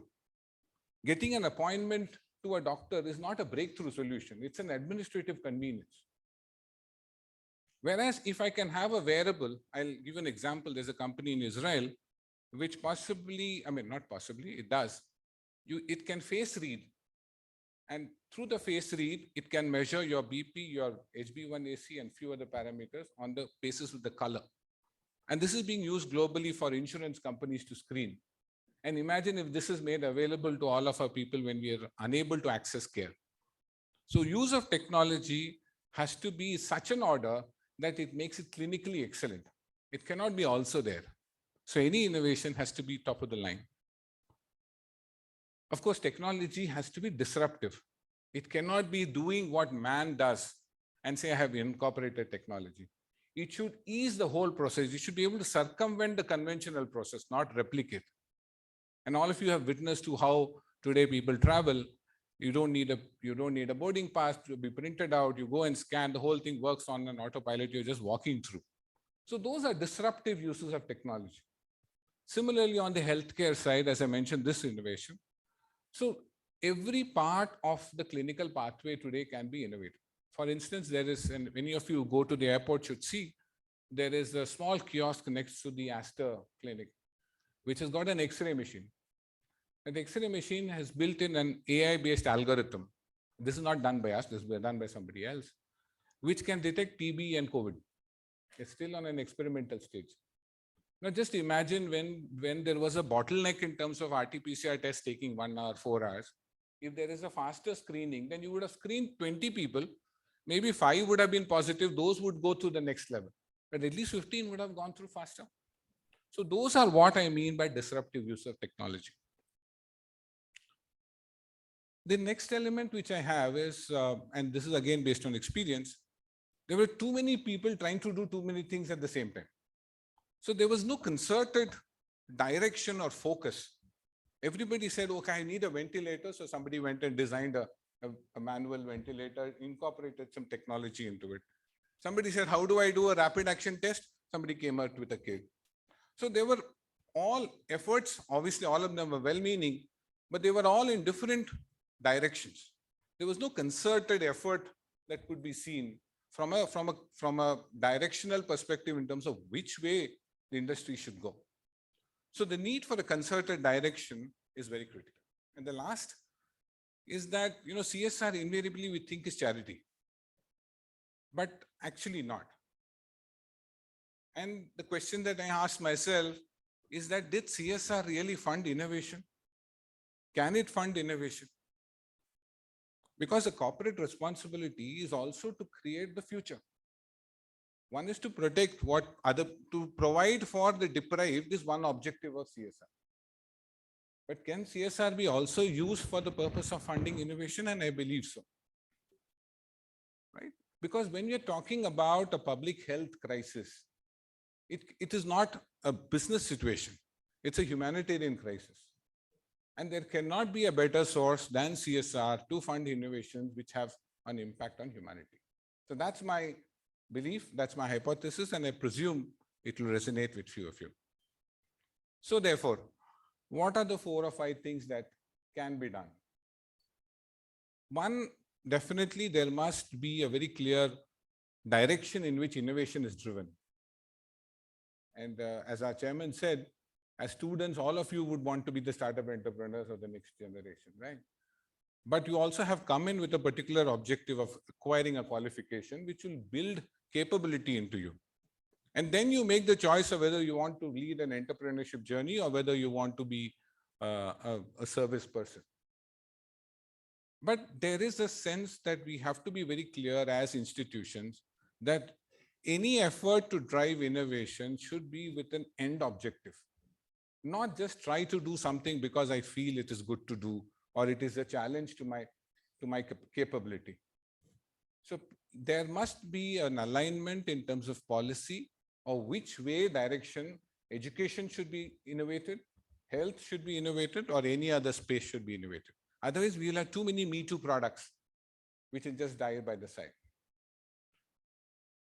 On the medical equipments, which was the biggest concern, right? We had all sorts of needs, whether oxygen concentrator to devices, to wearables, to measurement of lab tests. There has to be a far greater involvement of the device stroke drug manufacturers in driving the innovation. I think it is to be top down, because only then these projects will achieve a destination. Otherwise, there'll be efforts, but the efforts will not become commercially viable. Then the innovation is only as good as the idea. If it doesn't become commercially viable, then it's a project. It's a good testing of your skills to be creative, but it may not achieve a venture status. The second, which is again an understanding, most of the innovations have been tech-driven. And therefore, they have limitations. They are not addressing the core clinical problem or the core education problem. They are very good solutions. But the absence of cross-functional teams to drive innovation, and that's where I think an MBA school plays a role, because you people are with multiple skills. You are not coming from a pure tech background or a pure commercial orientation or a pure science orientation. You have a general approach. So formation of multidisciplinary teams to drive innovation is very key. Then only your solutions will become comprehensive. The last one, of course, is a slightly more detailed effort. See, there's a fundamental dichotomy here. CSR is an expenditure in books. CHR is not you understand the difference between an expenditure and an investment, sure, right? You have been taught. One is a P&L item, the other is a balance sheet item. CSR is today treated as an expenditure. If it is an expenditure, how do you think it will create an investment? So CSR has to be permitted to be used for the purpose of creating an investment. And there are various suggestions that can happen at a policy level to make it, because there's a fundamental difference. An innovation is a 5-year journey or a 3-year journey. A CSR is today a 1-year contribution. So there is a mismatch between the end use of that money and where the money comes from. Get my point? So that is where I think the direction that we as a CSR organization, we as a healthcare organization and part of an innovation platform believe that COVID has actually opened up a very new dimension. I wouldn't say it's a very healthy situation because it has come by choice. But had it been by design, and I come back to the question first, we don't need a crisis to trigger innovation. It has to become part of the way we build the future. And all of you being part of the future, all of us have, of course, good life left, but all of you are the people who are going to drive future. And my simple request to all of you is to look at innovation as a way we will do things better, efficient, and move in a direction rather than just saying, I've joined the startup. Don't get into that mindset that you need to be in startup. Do something which is constructively going to take you and the nation and the service to humanity in a particular direction. That is the true purpose of innovation. With that, I rest my case. Would love to hear questions.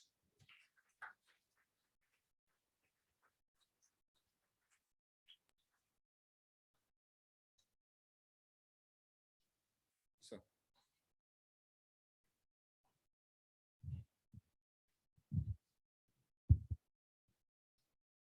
Thank you, sir.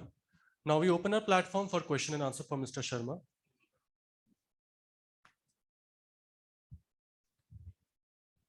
Good evening, sir. My question is it always necessary to have a disruptive technology to be innovative? Isn't innovation a process rather than just an end goal that I need to be a disruptive technology?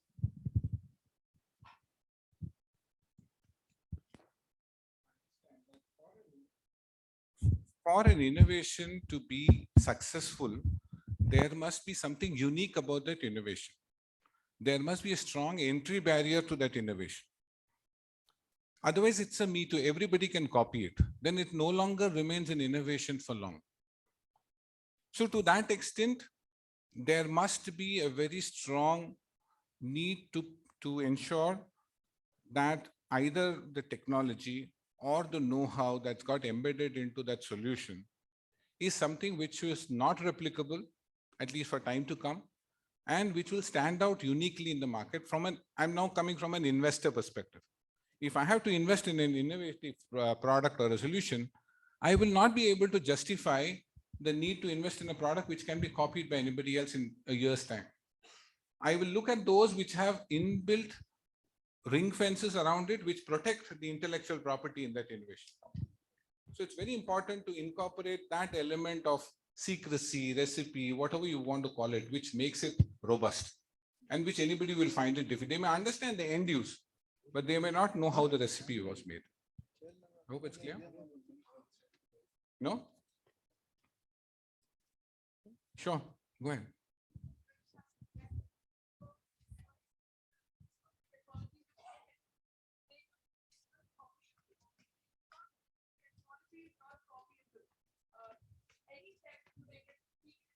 the basic blood test which we do for diabetics or in our home, the strip test or the COVID test which has come out right now, all of them are basically imitable. There is no form of technology which is not imitable. So how is it that you're going to sustain that? Precisely the point. So technology in general is not disruptive, right? Then No, I didn't get you. The use of tech, see, understand, there is a technology which has been used to make a disruptive solution. Technology per se is not the disruptor. You have embedded technology to make the solution disruptive in the marketplace that it is operating.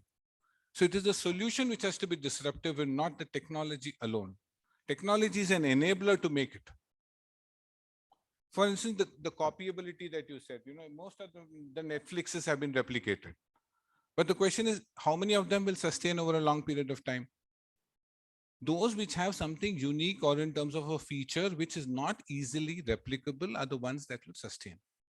Today, there is an euphoria around chasing, I will also do. One Netflix does, there is a Prime. There are so many of them which have come with similar. But how many of them will sustain? What happened in the Y2K scenario is what's going to happen. Everybody said, I will solve the Y2K problem. Many of you may not have been born during Y2K situation. But the question is, how many survived from that problem situation? So for an innovation to be sustainable, there has to be something unique which disrupts the way the current business is. And technology is an enabler to disrupt it. Okay? Yeah. In I case think you had I think she had a problem on this disruptive part. I'll give you a standard definition of innovation. Says something new or something different. It happened because of somebody's initiative and it results in value to the organization or to the society. That's innovation, right? So I also would not perhaps go fully on that line of disruptiveness. And that's where I think you have the problem. I just wanted to mention to you about the way you started. Very happy you mentioned about the MBA based on the kind of thing that you did. Yes, sir. Thought that was simply great. I think that's I'm not sure that it has gone into them in some depth. I always believed in this. If you are a management graduate, a good management graduate, you can go to hospital, you can go to a retail store, you can go to NASA. In fact, there's an article some time ago. In NASA, there are any number of MBA graduates from Harvard Business School because you are managing that, not only the technology, technical part of it. There is putting all these people together in this massive effort, and there are a large number of MBAs at NASA. So this would bring a huge burden on you as to how do you equip yourself to be thrown into anywhere. You can go anywhere. For example, after Steve Jobs have been thrown away from what's the company? From Apple for a little while, the man who replaced was somebody from Pepsi, the chief executive of Pepsi. Now, when I was in SAIL, there used to be a huge belief only a metallurgist can manage a steel company. So it's always a metallurgist, and the chairman is always a metallurgist. But when we had a brilliant minister, Kumar Vangaram, very brilliant guy, studied in the UK at Oxford. He decided to break it. He brought somebody who was an MA in economics as the chairman of SAIL, first time, not even an engineer. He was the best chairman we had. We talk about a great case, and if you can model it after him, it's great. This great man, McNamara, I don't know where he died. He must be 95 or 96 now.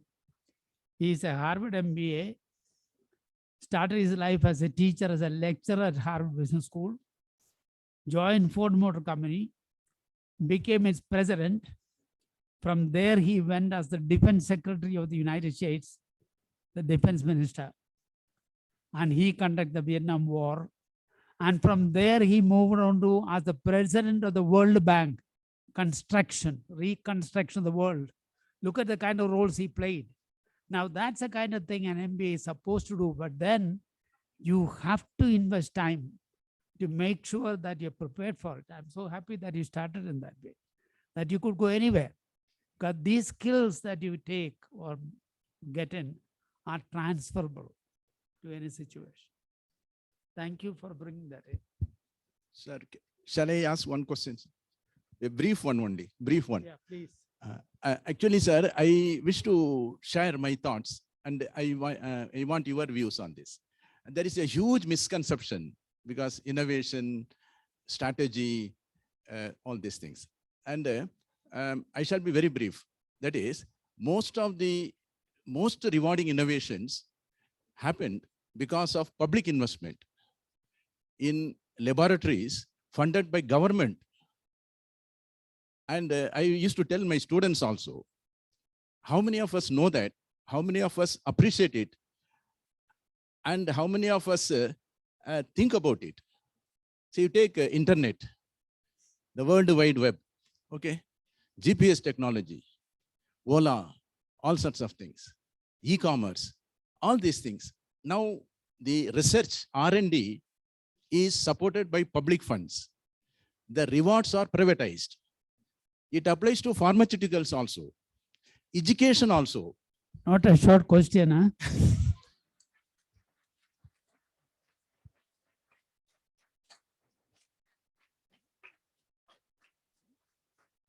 One minute only, sir. Sir, there is a fantastic book, Entrepreneurial State. I'm not saying myself. Entrepreneurial State by Mariana Mazzucato, economist of New York University. That book should be made a compulsory reading for all MBA students, in my view. And I do not know, you might have come across that. If you read it, sir, we feel very much disturbed because there must be a mechanism by which the rewards should be also be reaching the public. The hard work, the research is supported by the government agencies. As I told you, the rewards are highly privatized and we lionized the CEOs and the innovators. Actually, they are actually taking the innovation from the government. Debate is outside. I know a little bit of polemics of yours. You don't know, many of you don't know. So he has some polemical angle. That's what is reflected in that question. So we'll do it later. Yes, sir. Right? Your views, sir. Any Your quick views. comment, sir, on what he asked? Different view, and I don't know whether it's palatable. I think the government and the government funds have a particular role to play to create foundations which can spur certain areas which are of public necessity. But to depend on government and government funds alone to develop everything that humanity needs may not be the right approach. You need private capital also. Mr. Sharma, I have, I violently disagree on that. What is government money? Who brings that money? Whose money is it? It is private. It's people's money. Right. Then what are we talking about? No, so the question is something that came from heaven, something dropped out from sun. No, it's your money and my money. I pay heavy income tax and every one of you do that. Right. And that is government's money. No, so the you pay question, GST, right? So when you say it's government is not something else. no, so I think just to limit ourselves to the question that you are raising, I personally don't feel that it's wrong that private enterprise should not leverage on whatever inventions either the government does or somebody else does. Ultimately, the invention or innovation or solution that is developed is for consumption of the larger mass. The larger mass of people who consume an innovative product or a solution contribute back in the form of, as sir said, taxes or whatever, back to the government kitty. It's a zero-sum game. So there is nothing that should be inhibiting. Government is a facilitator role, but value creation is a very different objective and a method it has to be driven. It is not an administrative solution. Value creation has to be driven in a commercial enterprise thought process, which is private role. Government's role is to be an enabler, a facilitator, and not necessarily a value creator. I think we'll rest the case. So we If can the if the rich pay the tax, the world will be a better place, sir.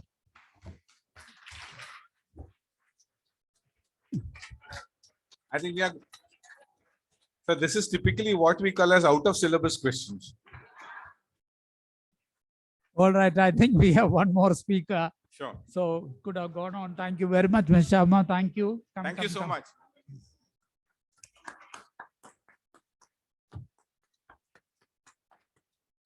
Thank you very much, sir.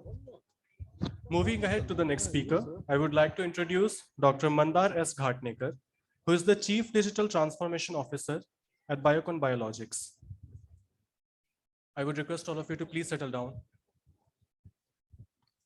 With over 2 decades of IT advisory and consulting experience across the life science industry, Dr. Mandar has led several enterprise transformation programs, driving innovation use of digital and automation technologies in R&D, manufacturing, supply chain, and commercial operations at global biopharma companies, CROs, and regulatory agencies. Prior to joining Biocon Biologics, Dr. Mandar was a managing director at Accenture's Advanced Technology Center in India, and before that has worked in Johnson & Johnson, Infosys Technologies, Mascon Global, and Biotechnology Resource Center. Dr. Mandar holds a PhD and master's from the Institute of Chemical Technology, Mumbai, and a bachelor's in pharmaceutical sciences from the University of Pune. Over to you, sir. Dr. Mandar. Please. Yeah, hi. Yeah, thanks a lot. Thanks a lot for the nice introduction there. And hello, everyone. I know. Sorry for being a little late, Mr. Dr. Mandar. Sorry for being slightly out of line on time. No, I know, and we are a little over time for this meeting, so I'll try and keep my discussion very brief. I just wanted to make a few points regarding innovation during the COVID era, and this is based on the observations I had earlier with Accenture and now with Biocon Biologics. So I'll talk a little bit about what has led to the real innovation in this last 2.5 years. I mean, all of us have seen a flip of a coin, right? When the coin is flipped, you either call out heads or tails. Assume that heads is a business opportunity and tails is a business challenge. All the industries in the last 2.5 years during the COVID era that have called out heads and have taken on this entire COVID situation as a business opportunity have done exceedingly well. Whereas those that have called out tails and only looked at this as a challenge have really suffered. I mean, all of those companies have suffered big time. And in order to be able to make use of this business challenge or converting the challenge into an opportunity, what was most important was being nimble. How many companies were nimble and able to adopt to the flexible changing business scenario almost on a daily basis that we all experienced were the companies that really excelled in the last 2.5 years. The other important character that these companies have shown that have succeeded is courage. And the reason I say courage is that during this period, almost everyone was scared of what will happen to them.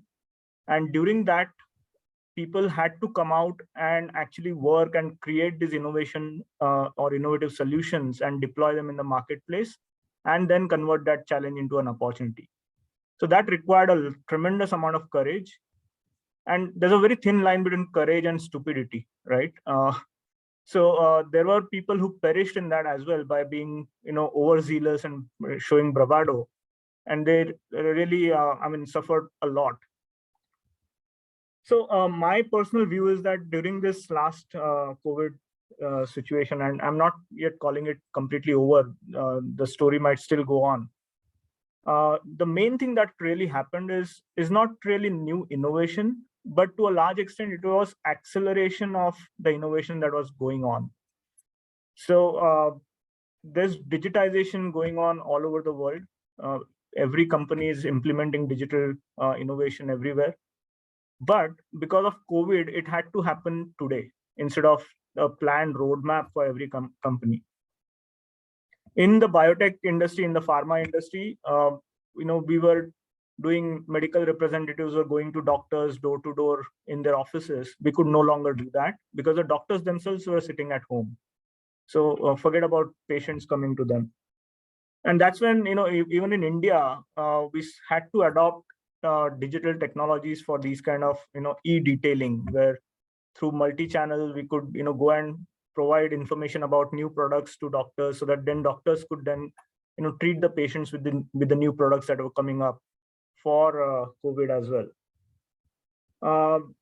What really accelerated was the digitization of core business processes. And without that, none of the companies would have survived, those that actually survived in this last pandemic. But the roadblock or the business challenge, the flip side of this coin was every day felt by every company.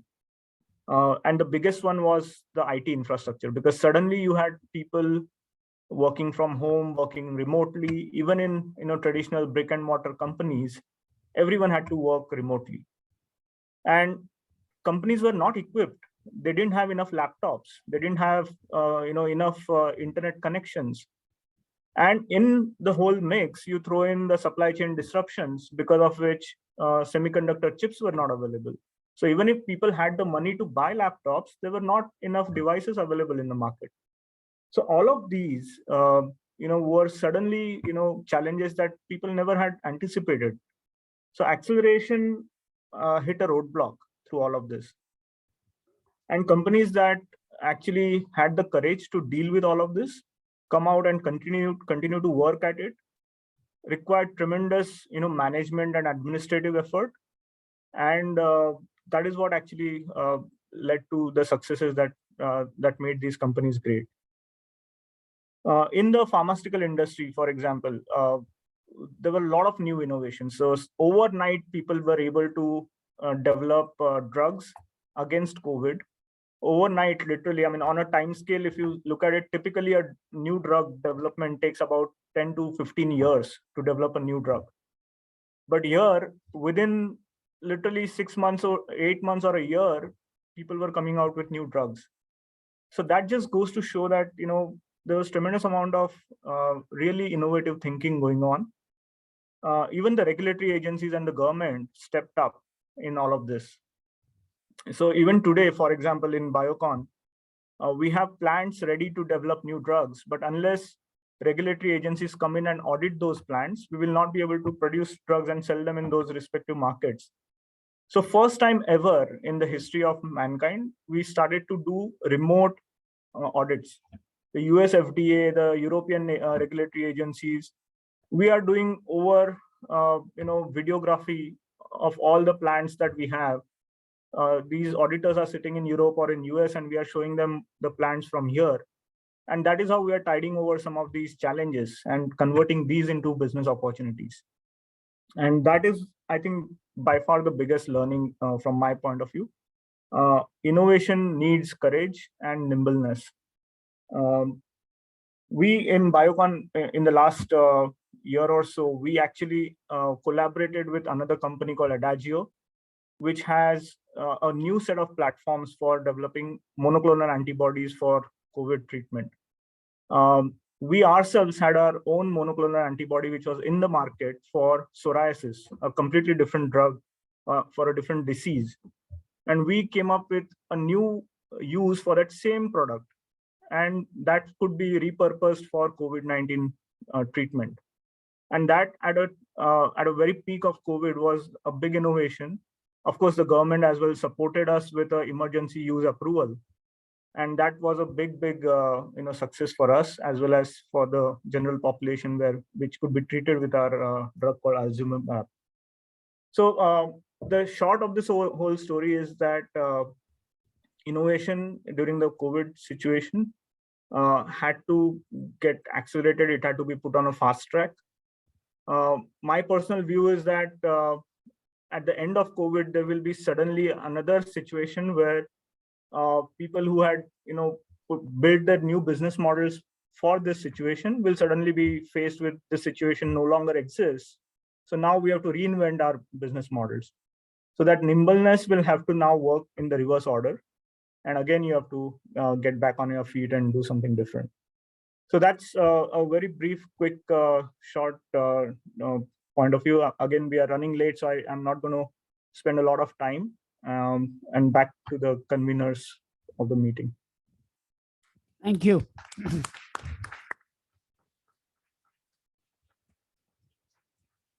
Thank you so much, sir, for your insightful insights. And now I would like to open the platform for question and answers for Dr. Mandarkar.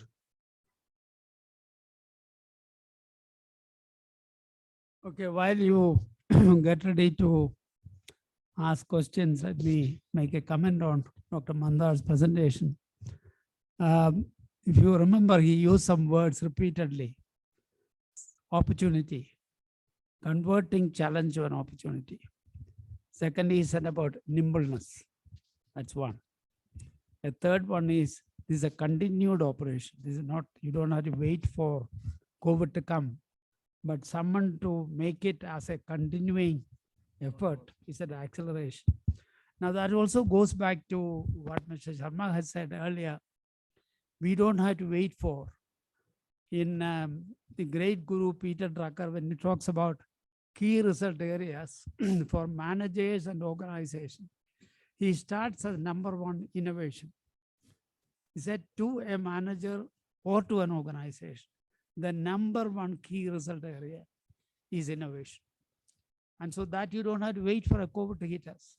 And that has to become a habit, a person to keep asking the question, am I doing the right thing? Am I doing the right way? Is this the way to do it, or is there a better way? I used to quote always a slogan of Saatchi and Saatchi.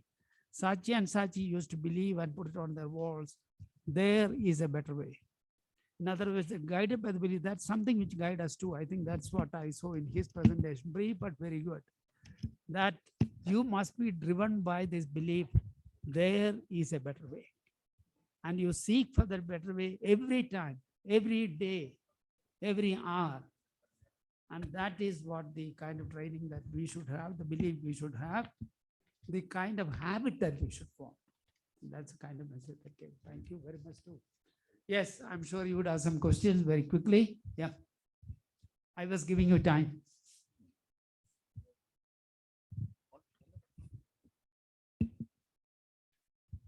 Yeah, anything?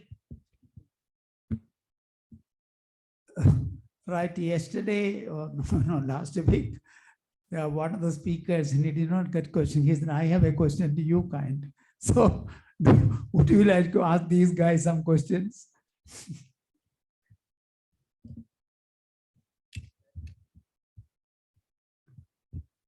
No, I could understand that's a little late at the moment. But Mr. Mandar, then I would like to add again, it's an excellent presentation, and I thought we should get you here physically to speak to the students. In about 7 minutes, you made a fantastic presentation, greatly appreciated. So we look forward to your coming to the. Thank you. Thanks a lot. Yeah. Now I would request Maman to ask few questions that are coming online. Thank you, Sajal. This is for Mr. Narayan Sharma. So we have a question from Professor Anantharaman. So the question is, with the advent of the COVID-19 pandemic and with the online consultancy and home collection of blood samples and even x-rays being legitimized and even made acceptable, would we see a new business model for the hospital industry? See, let's understand that the healthcare industry and its dynamics won't change. It's the mode of delivery which is changing. Nobody thought about home care. Maybe we were one of the pioneers in home care, maybe in 2017. At that time, we used to struggle to convince people that care can be delivered at home. COVID, whether we like it or not, made it mandatory that care is delivered at home. So what will innovate is not the delivery pattern, the care of the continuum of care, but the mode of delivery will innovate. One thing is very clear, people will go to hospitals only when they need it. Earlier, going to hospital, especially, I mean, with all due respects to elders here, going to hospital was common. I have a cold, I'll go to the hospital, especially in the rural areas. Going to hospital was never considered a decision to be taken. Today, people will think twice. Do I need to go to hospital or can I get this advice from the first doctor, which is Google? And the second doctor is to say, can I do it on a consult on a virtual mode? And then if both these I don't get satisfactory answers, then is the time when I go to hospital. So I will go to hospital only on acute case basis. I will not go it for something which I would have otherwise could have done it at home, talk to people. So virtual consult will be the mode in which care will be delivered, but it will not substitute face-to-face interactions. So improvisations in all the care models will happen. Hospitals, which is conventionally the brick and mortar hospitals, will continue to do what they are doing, which is to do surgical procedures, interventions, because that is cannot be done at home, cannot be done outside the hospital. So to that extent, the importance of hospital-based care, lab-based pathology, imaging, all those will remain. The mode of accessing them will change. The mode in which we seek guidance will change. Today, we don't need to wait and go and collect a physical report. The reports are available on your phone. So those are the improvisations will happen, but the mode of fundamental seeking care model will not change. Thank you. Yeah.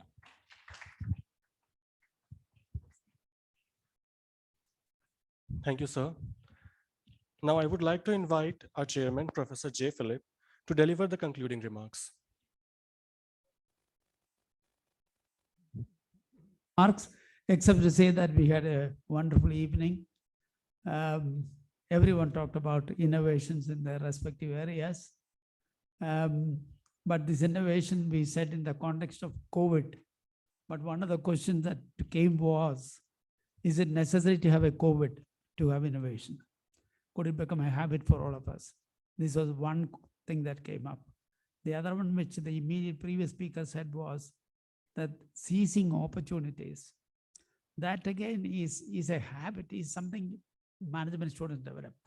That you look at these kinds of things. The old story of two salesmen going to Africa to sell shoes, you remember? One came back saying that there nobody's wearing shoes, and the other fellow is saying fantastic opportunity.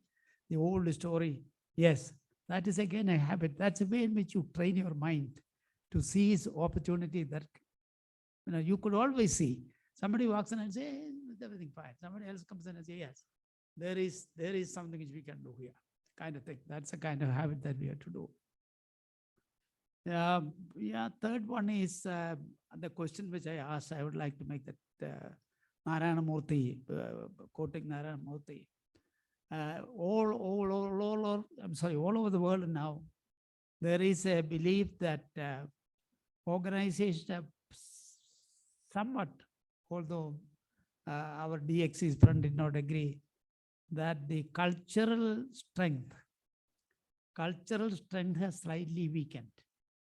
And for cultural aspect, I went back to this when, what's the name of the first one? Yeah, Mr. Srinath was speaking.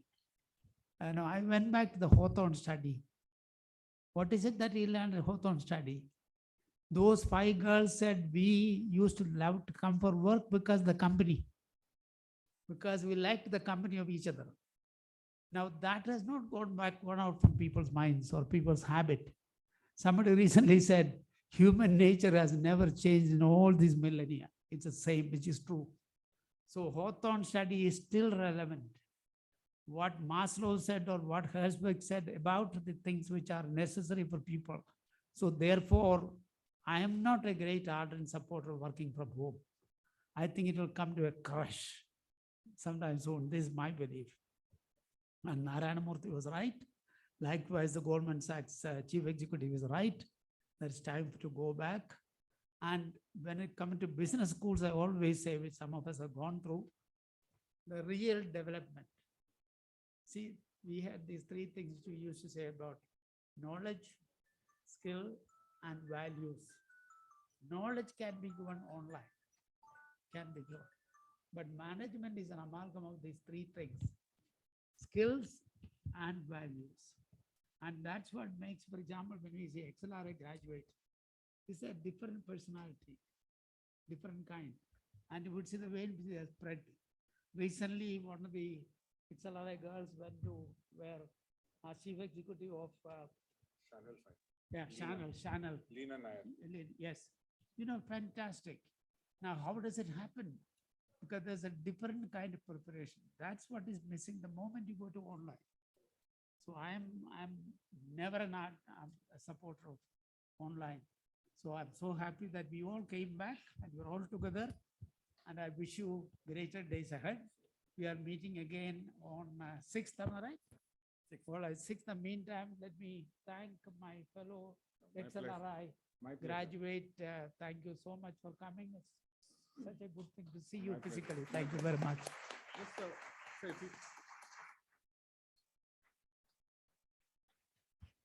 Hello.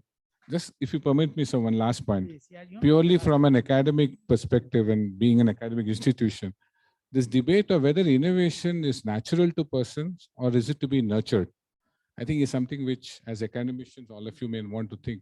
People believe that somebody is intrinsically innovative. I think anybody and everybody is intrinsically innovative.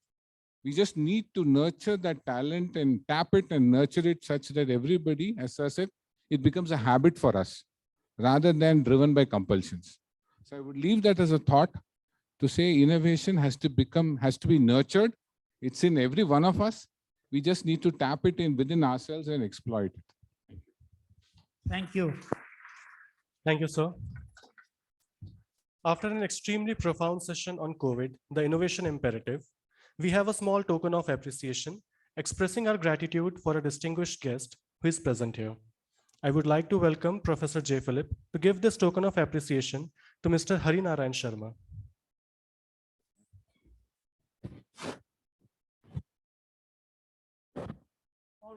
Thank you so much. But a leader, think like a leader. Thank you so much. Thank you, everybody.